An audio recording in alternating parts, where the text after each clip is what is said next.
semuanya, selamat datang di podcast Sejarah Kita. Tempat kita ngobrol santai tapi penuh makna tentang peristiwa besar dalam sejarah Indonesia. Kali ini kita bakal bahas satu peristiwa yang penting banget, yang hampir bikin negara kita ini terpecah belah, yaitu peristiwa Madiun pada tahun 1948 atau yang sering juga disebut dengan pemberontakan PKI Madiun. Sebelum kita masuk ke ceritanya, saya mau tanya dulu nih, kalian pernah kepikiran gak sih gimana rasanya hidup di masa baru merdeka tapi negara belum sepenuhnya stabil?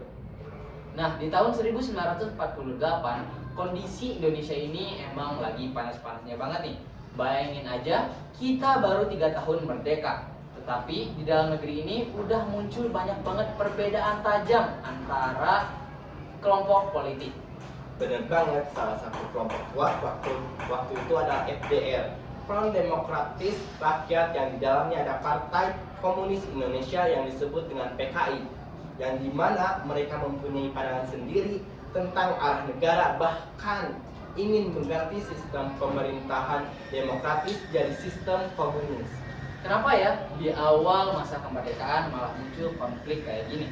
Mungkin karena waktu itu setiap pihak punya visi sendiri-sendiri tentang Indonesia merdeka itu seharusnya seperti apa.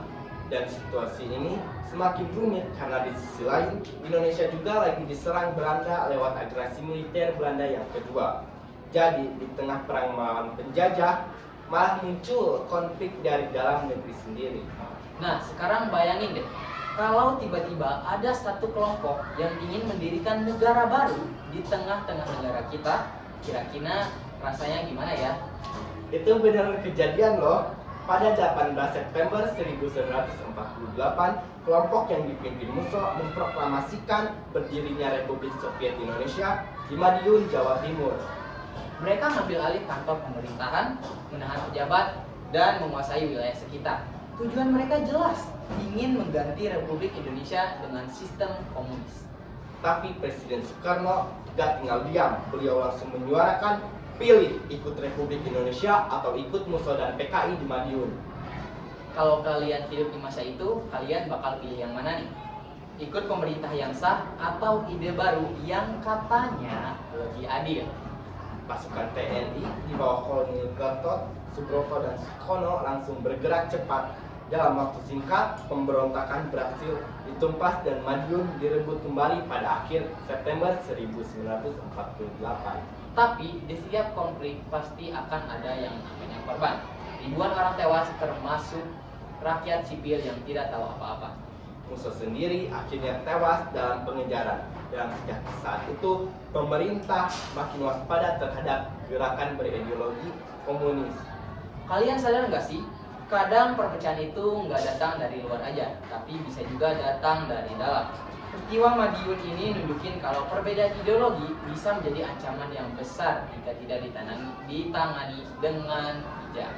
Betul, saat itu Indonesia nyaris kehilangan arah gara-gara perebutan ideologi. Tapi untungnya pemerintah dan rakyat bersatu menjaga keutuhan negara. Sekarang coba kita renungin bareng deh. Apakah hari ini kita udah belajar dari peristiwa sejarah tersebut, atau justru masih sering terpecah belah gara-gara perbedaan pandangan dan kepentingan? Pelajaran besar dari peristiwa Madiun 1948 yaitu persatuan bangsa jauh lebih penting daripada kepentingan kelompok. Karena tanpa persatuan, kemerdekaan pun bisa hilang. Kita boleh banget berbeda pendapat, tetapi jangan sampai lupa sama tujuan utama kita, yaitu menjaga Indonesia tetap utuh dan damai. Nah, itu pembahasan kita tentang peristiwa Madiun 1948, sebuah kisah kelam tapi penuh pelajaran buat bangsa kita. Terima kasih udah dengerin podcast sejarah kita. Jangan lupa follow podcast ini biar gak ketinggalan episode seru berikutnya. Sampai jumpa di episode selanjutnya. Dan ingat, sejarah bukan cuma masa lalu, tapi cermin untuk masa depan bangsa. Saya Muhammad Tadi Farizi. Saya Rizky Maulana. Pamit undur diri. Bye-bye.